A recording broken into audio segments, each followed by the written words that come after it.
नमस्कार। स्वागत करता हूं आप सभी दर्शकों का हमारे YouTube चैनल पर और उम्मीद करता हूं कि आप सभी अच्छे हैं, स्वस्थ हैं। मित्रों, आज का विषय साप्ताहिक राशिफल में 3 राशियों पर इस वीडियो में मैं चर्चा करूंगा आपसे पार्ट 2 में। गुरुदेव अपना आशीर्वाद देंगे, धन के रूप में देंगे। एक राशि को बहुत कुछ मिलेगा, एक राशि की नैया बड़ी ज़बरदस्त पार होगी। ऐसे लिखने के भी कारण होते हैं। बहुत सारे लोग फ़ोन करके या कमेंट के माध्यम से लिख देते हैं कि हमें तो मिला नहीं और आपने लिखा था कि ज़बरदस्त धन मिलेगा, वर्षा होगी, ये होगी, वो होगी। मित्रों, अब एक राशि के करोड़ों लोग हैं, एक ही व्यक्ति तो होगा नहीं, करोड़ों लोग होंगे। अब जन्म पत्री में जिन योग की मैं बात कर रहा होता हूँ, फलादेश करते समय, प्रेडिक्शन करते समय जिन राशियों का फल बताता हूँ, यदि इसी प्रकार के योग आपकी बर्थ चार्ट में भी बन रहे होंगे तो बिल्कुल धन की वर्षा होगी, 100% होगी, खूब पैसा आएगा। बहुत सारे लोग ऐसे हैं जिनके ऊपर हुई है वर्षा पिछले 3 महीनों में, जिन्होंने करोड़ों अरबों रुपए कमाया है। ये भी यथार्थ सत्य है। अब एक ही राशि के तो हजारों लोग होते हैं। बहुत सारे लिख देते हैं राम की और रावण की तो एक ही राशि थी, पर बिल्कुल भी माइंड को मतलब ये कहें कि लॉजिक नहीं सोचते। सोचना चाहिए। अब मैं क्या जवाब दूं? अरे बिल्कुल रावण की और राम की एक ही राशि थी, मैं मानता हूं, पर ग्रह तो अलग अलग थे, ग्रहों का गोचर तो अलग अलग था, ग्रहों की दशाएं अंतरदशाएं तो अलग अलग थीं, दोनों के कर्म तो अलग अलग थे। उन सब चीज़ों को भी तो देखना पड़ेगा। खाली राशि पर थोड़ी केवल नाम की एक राशि बन गई तो सारी चीज़ें थ्रू आउट एक जैसी थोड़ी हो जाएंगी। नहीं तो हर आदमी का एक जैसा जीवन हो जाएगा। अगर 10 लोगों की एक राशि है तो 10 के 10 एक जैसा थोड़ी सोचते हैं। 10 की विचारधारा एक जैसी थोड़ी होती है। कोई बहुत अमीर होता है, कोई बहुत गरीब होता है, कोई किसान होता है तो कोई बड़ा सेठ होता है। तो मित्रों, और भी बहुत सारी चीज़ें मैटर करती हैं। इसलिए आप यदि कुंडली बनवाना दिखवाना चाहते हैं तो हमें संपर्क कर सकते हैं। उससे क्लैरिटी और ज़्यादा आ जाएगी, अच्छी क्लैरिटी आएगी। साप्ताहिक राशिफल 21 से लेकर और 27 तारीख तक का मैं आपको आज इस वीडियो में बताऊंगा, 3 राशियों का। दर्शकों, चंद्रमा इस एक हफ्ते में 2 दोष में पीड़ित रहेंगे, चंद्र केतु के ग्रहण में और चंद्र शनि के विष योग में। ग्रहण बनेगा 22 और 23 तारीख को और 26 और 27 को विष योग बनेगा। ऐसी स्थिति में जब इन दोनों का दोष बनेगा तो क्या होगा, ये सोचने और समझने की बात है। वैसे तो मेरी बहुत सारी वीडियो आप इतनी सुन चुके हो और मेरे को बड़ी खुशी भी होती है कि बहुत लोग जब कहते हैं कि अब तो हमें बहुत चीज़ें समझ में आने लगी हैं ज्योतिष में, तो मेरे को प्रसन्नता होती है। और यही मैं चाहता हूँ कि आप लोग सुने। कुछ लोगों के कमेंट कभी कभी पढ़ लेता हूँ, कुछ लिखते हैं आप प्रेडिक्शन कम किया करिए, आप तो टीचर बन जाओ, सिखाने का काम करो, आप चीज़ों को लंबा खींचते हो। अब जिनको लंबा लगता है तो वो उस नज़रिए से सोचते हैं। विचार तो हर किसी के हैं, मेरी नेचर जो है वो तो वही रहेगी। तो यहाँ पर जिस राशि के बारे में मैं अब आपसे बात करना चाहता हूँ, ये वो राशि है जिस पर विशेष रूप से देवगुरु बृहस्पति का आशीर्वाद रहेगा। जी हाँ, और इस राशि का नाम है वृषभ। जितने भी जातक इस समय वृषभ के मुझे सुन रहे हैं, आपका जो गोचर रहेगा इसमें देवगुरु बृहस्पति लाभ स्थान के स्वामी होकर के कर्म भाव पर चल रहे हैं। वक्र चाल में 20 तारीख से आ चुके हैं जून में। और इतना ही नहीं, आपकी स्वयं राशि में बुध राहु का अकस्मात धन लाभ देने वाला योग भी बना हुआ है। और इतना ही नहीं, गुरु का केंद्रीय प्रभाव भी बुध राहु के ऊपर पड़ रहा है। तो ये जो गुरु का केंद्रीय प्रभाव बुध राहु पर है, और ऐसे में बुध राहु का वक्री रहना, गुरु का वक्री रहना, ये जो स्थिति है ना, ये बड़ी बेहतरीन है। मतलब ये इतनी बेहतरीन स्थिति है जो बहुत रेयरेस्ट देखने को मिलती है कि गुरु वक्री, बुध वक्री, राहु वक्री, शनि वक्री, केतु तो वक्र चलते ही हैं, राहु तो वक्र चलते ही हैं, और फिर ये एक दूसरे के साथ योग बना रहे हैं। वक्री शनि का वक्री बुध राहु के साथ नव पंचम योग है, वक्री गुरु का केंद्रीय प्रभाव वक्री बुध और वक्री राहु पर है।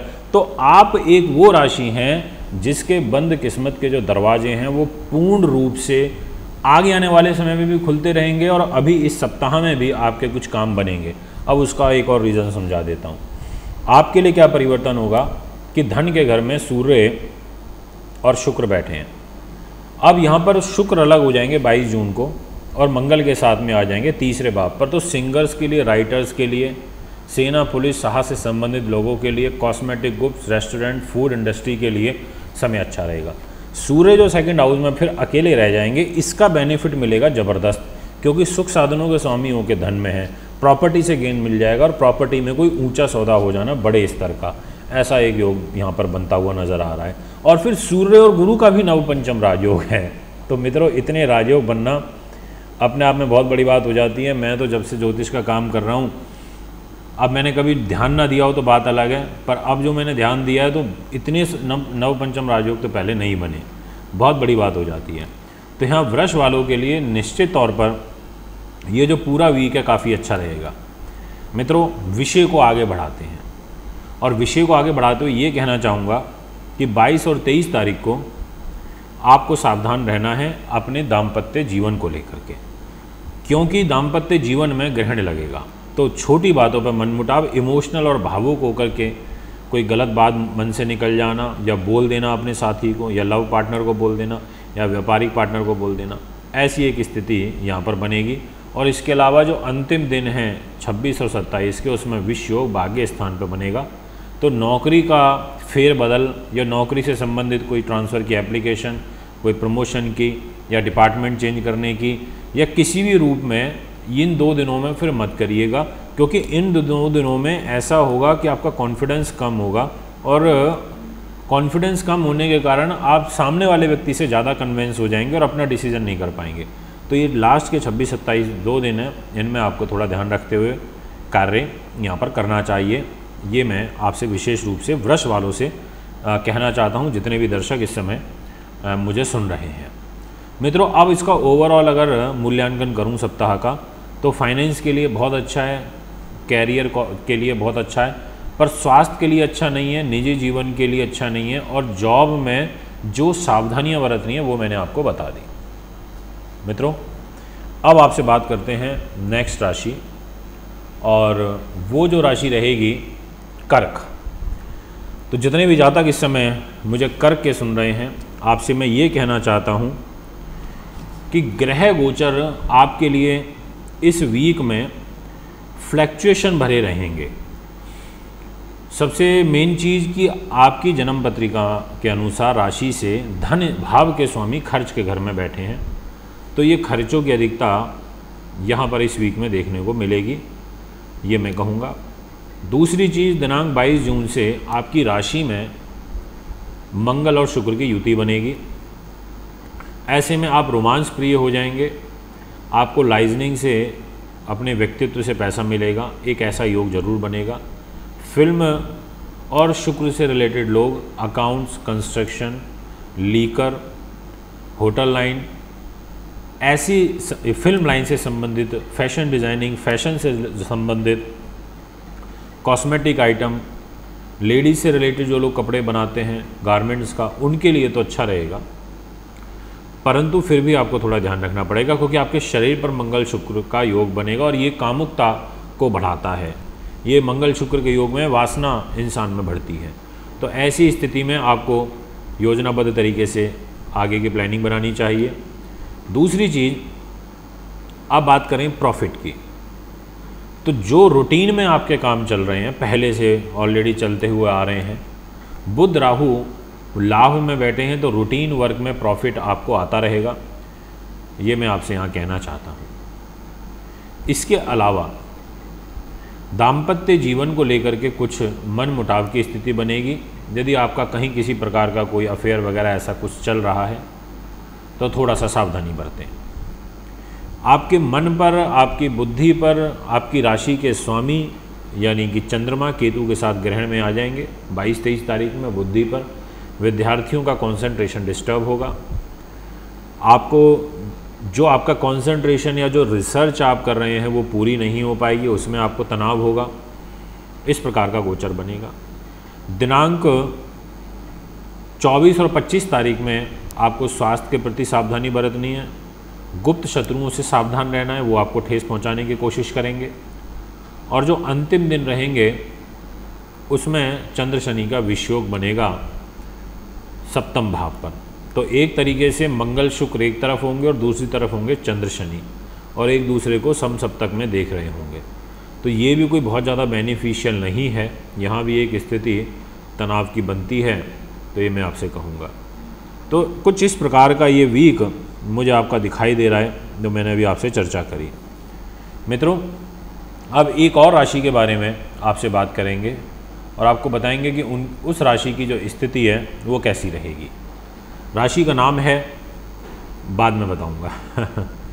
इस राशि के जो दर्शक रहेंगे उनके लिए जो गोचरीय स्थिति है, अगर सिंगल लाइन में कहूँ तो ये कहूँगा कि पूरा का पूरा जो सप्ताह है वो अप डाउन से भरपूर रहेगा। ये कहूँगा, मतलब काम बनेंगे, अत्यधिक दौड़ भाग के बाद बनेंगे, मेहनत ज़्यादा, परिश्रम ज़्यादा रहेगी। पर अच्छी बात यह है कि आपके त्रिकोण में मजबूती रहेगी। पंचम भाव में शनि है और नवम भाव में बुध राहु का शुभ युति का प्रभाव है। इसके अलावा जो मेन बेनिफिट है आगे आने वाले दिनों में, जिसका फल ज़्यादा देखने को मिलेगा, वो ये है कि 22 जून से शुक्र का परिवर्तन लाभ स्थान पर हो रहा है और ये धन के स्वामी हैं और भाग्य स्थान के स्वामी हैं। अब जब ये लाभ में जाएंगे नीच के मंगल के साथ में, तो ऐसी स्थिति में लाभ देंगे, मंगल की नीचता को शांत भी करेंगे। तो इस नज़रिए से काफ़ी हद तक ठीक है। परंतु धोखे मिलना नज़दीक लोगों से, ऐसा एक योग दिखाई देता है, क्योंकि चंद्र केतु का ग्रहण आपका बनेगा और वो बन जाएगा 22 और 23 तारीख में तीसरे भाव पर। तो अत्यधिक विश्वास करके नहीं चलना चाहिए और अंतिम 2 दिन 26 और 27 में आपको सावधानी बरतनी होगी। वो सावधानी जो बरतनी है, विशेष रूप से जो लोग पद प्रतिष्ठा की, कंपटीशन की तैयारी कर रहे हैं या जिनके बच्चों के साथ मनमुटाव चल रहे हैं अपने, ऐसे लोग थोड़ा सा दूरी ही बनाकर रखें। और गर्भवती महिलाएं भी यहाँ पर विशेष रूप से ध्यान रखें। पढ़ाई लिखाई कंसंट्रेशन डिस्टर्ब होगी, मन में भय भ्रम की स्थिति बनेगी। ये एक ओवरऑल स्थिति है। जैसा मैंने आपको बोला कि काम आपका कोई नहीं रुकेगा, काम आपके बनते रहेंगे, भाग्य आपको सहयोग देगा, शुक्र आपको लाभ देगा, मंगल की नीचता को शांत करेगा। पर 4 दिनों में ग्रहण का और विश्व योग का प्रभाव होने के कारण एक व्याकुलता, एक तनाव, एक एंजाइटी टाइप होना, चीज़ें सब ठीक चल रही होंगी फिर भी एक भय भ्रम की स्थिति रहना, ऐसा एक वातावरण बनता हुआ नज़र आ रहा है। आप भी कुंडली बनवाना चाहते हैं, इस राशि का नाम बता देता हूँ, ये थी कन्या राशि। तो जितने भी कन्या के दर्शक मुझे सुन रहे थे, आपके लिए ये हमने फल बताया। जन्मपत्री बनवाने के लिए, दिखाने के लिए, पूजा पाठ के लिए, रत्नों के लिए आप मुझे संपर्क कर सकते हैं। एक बार पुनः आगामी कार्यक्रम में उपस्थित हूँगा और अभी आपसे इजाज़त चाहता हूँ। नमस्कार, धन्यवाद।